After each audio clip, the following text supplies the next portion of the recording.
Halo guys, kita berjumpa lagi. Kali ini kita akan membahas tentang sejarah dari Selokan Mataram.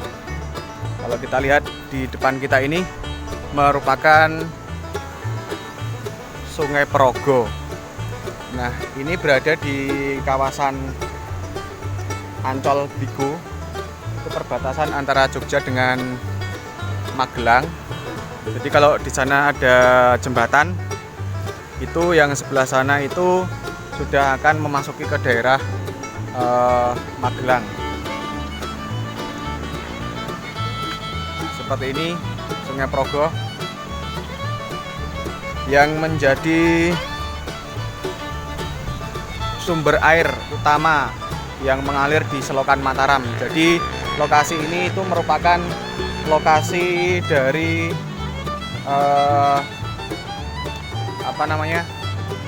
titik awal dari Selokan Mataram guys.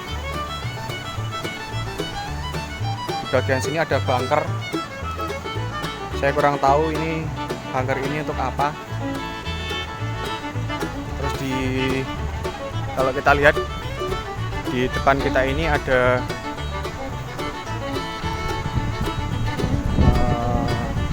arus Sungai Progo yang masuk ke Selokan Mataram.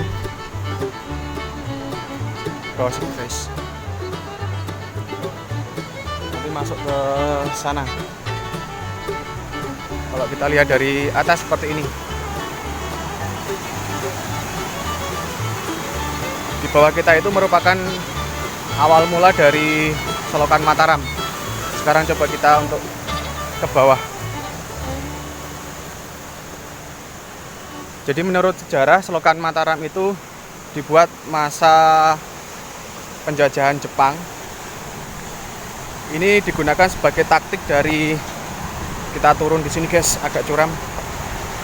Taktik dari Sri Sultan Hamengkubuwono ke-9 untuk mengelabui Jepang, karena dulu pada masa pemerintahan Jepang, penjajahan Jepang, itu rakyat akan dibawa untuk kerja romusa, tapi oleh Sri Sultan Hamengkubuwono ke-9 sebagai raja keraton, sebagai raja Yogyakarta, itu menggunakan taktik rakyatnya disuruh untuk membuat Selokan Mataram ini yang kurang lebih panjangnya 31 km. Jadi dulu Sunan Kalijogo pernah berkata bahwa Yogyakarta itu akan makmur apabila Sungai Progo dengan Sungai Opak itu disatukan. Nah, terbukti sekarang Sungai Progo sudah disatukan dengan Selokan Mataram ini guys. Kalau kita lihat di sana, airnya sangat kencang sekali. Ini. Nah, sekarang dimanfaatkan untuk pembangkit listrik guys. Itu ada kincir air yang difungsikan untuk membuat listrik guys. Ini. Jadi ini merupakan titik awal di mana Selokan Mataram guys. Airnya meluap-luap. Nah, ini kincir airnya.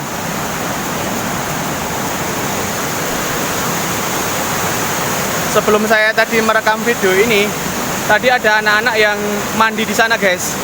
Padahal airnya seperti itu. Coba kita lihat.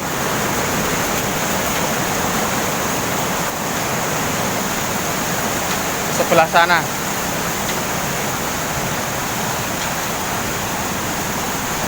Membicarakan tentang sejarahnya tadi memang sangat panjang sekali guys, tentang Selokan Mataram ini. Jadi dulu oleh Sri Sultan Hamengkubuwono ke-9 itu rakyatnya disuruh untuk membuat Selokan Mataram ini supaya rakyatnya tidak dipekerjakan romusa oleh Jepang, karena pada saat itu Jepang sedang berperang dan mengambil semua hasil bumi yang ada di Yogyakarta sebagai untuk makanan, bahan makanannya. Kita bisa lihat di sini airnya kencang banget. Di depan sana juga ada jembatan. Mungkin itu juga dibuat sudah lama sekali, guys. Jadi menurut informasi dan artikel yang saya baca, ternyata Selokan Mataram ini dibuat pada tahun 42. Airnya meluap-luap karena memang belakangan ini sering turun hujan, guys.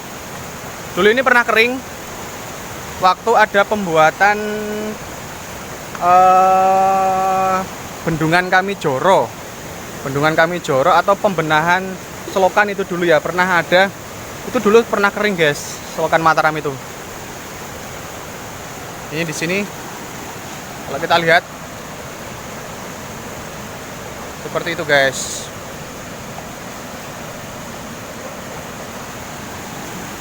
Nah, membicarakan tentang sejarahnya,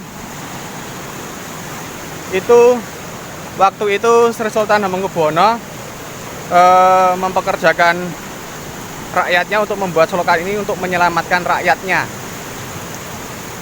Dulu jika tidak diselamatkan oleh Sri Sultan Hamengkubuwono ke-9, itu akan terjadi ikut kerja romusa, guys, dari masyarakat Yogyakarta. Jadi itu juga merupakan taktik cerdiknya dari Sri Sultan Hamengkubuwono ke-9 yang menyelamatkan rakyatnya, guys. Kalau kita lihat seperti ini airnya, guys, mengerikan. Tadi ada anak-anak yang mandi di sini. Bagian pinggir-pinggirnya ditanami oleh penduduk. Ini tumbuhan kacang tanah sama ketela. Itu dimanfaatkan oleh masyarakat juga untuk menggunakan atau menghidupkan turbin. Turbin kincir air untuk menghidupkan untuk membangkitkan listrik, membuat listrik.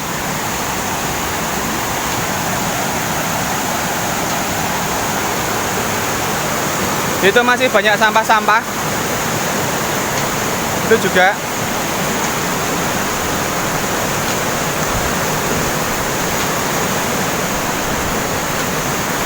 kalau saya perhatikan ternyata itu ini, guys, mesin yang digunakan untuk membuka tetek ini. Tadi saya menyebutkan ini generator, saya ralat ya, guys. Ini ternyata setelah saya perhatikan ternyata ini merupakan alat mesin yang digunakan untuk membuka tetek ini. Ini juga hanya dibuka sedikit. Lihat di situ ada sampah-sampah. Nah, ini. Jadi ini mesin yang digunakan untuk membuka tetek ini, guys. Jadi di atas sana itu ada jalan yang ke arah Jogja. Di sana ada bapak-bapak yang tadi mandi di situ, guys.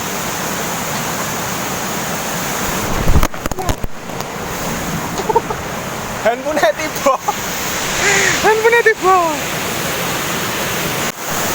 Jadi ujung dari Selokan Mataram ini itu ada di Sungai Opak, guys. Jadi kalau yang ada di Ancol Bligo ini itu merupakan titik awal dari Selokan Mataram.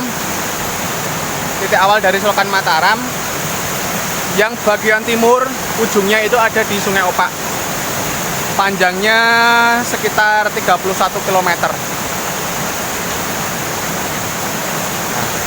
Keadaannya sekarang seperti ini, guys.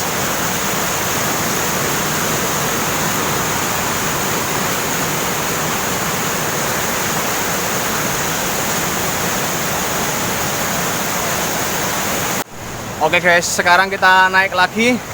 Kita lihat yang di bagian atau dari atas. Ini tinggi sekali, guys. Tangganya sangat tinggi sekali.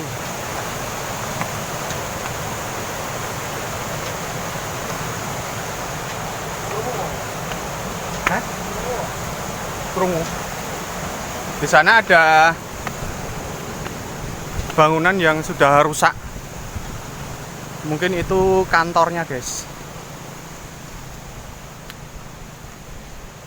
Jadi Selokan Mataram itu dulu juga disebut sebagai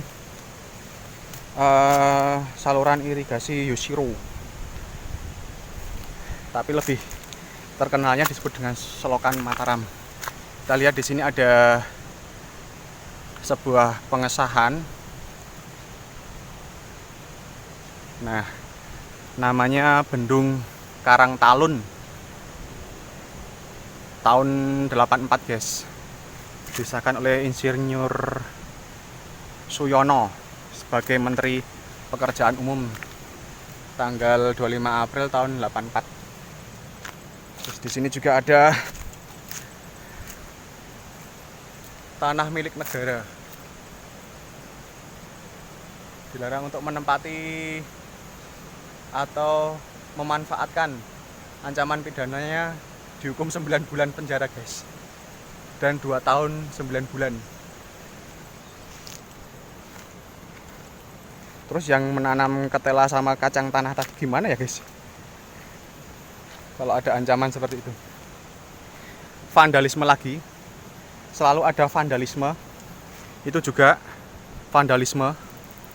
Di mana-mana di tempat yang bersejarah itu pasti ada vandalismenya, guys. Saya kurang tahu kenapa kok bisa seperti ini ya, dicoret-coret. Pernah direhab tahun 80, Bendung Karangtalun ini.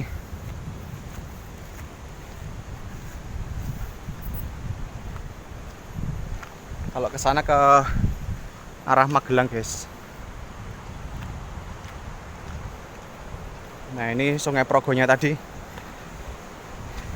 Airnya cukup banjir. Di sana ada pembuangan dari sungai mungkin itu. Kalau kita lihat tempatnya. Biasanya kalau malam di sini banyak orang mancing, guys. Itu di depan situ ada orang mancing juga. Itu kok ada motornya, ternyata bisa dibawa sampai sini, guys. Itu ada motor di bawah itu. Oke, guys, mungkin untuk penelusuran kita hari ini di tempat bersejarah kita cukupkan sekian. Jangan lupa untuk subscribe, like, share, komen. Bila ada tempat-tempat sejarah di sekitarmu, silakan tulis di kolom komentar. Kita akan bertemu di video selanjutnya. Ciao.